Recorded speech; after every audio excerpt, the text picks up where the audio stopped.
Login failed on Deserve EDU Card Fix. You try logging into your Deserve EDU app to check your balance or payment status, and suddenly you see login failed. It's frustrating, especially for students managing their credit responsibly.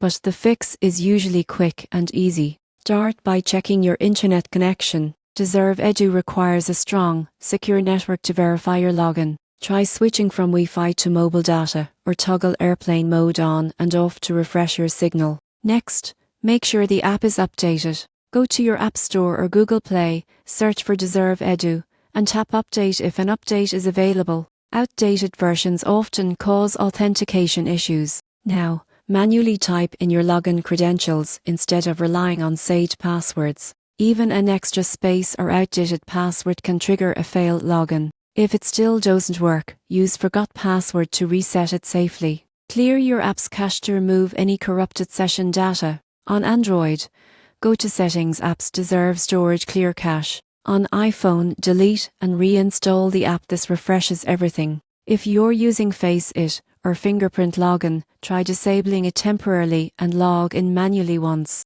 This resets your authentication tokens and can instantly fix the problem. Also, disable feigns or proxies. Deserve's security system blocks connections from mass tips to protect your personal data. If none of these steps work, check Deserve's system status or contact their support. There could be a temporary server issue. So the next time your Deserve EDU Card app says login failed, don't panic. Follow these quick steps, check your connection, update the app, clear your cache, and re-enter your info. You'll be back in control of your account in no time.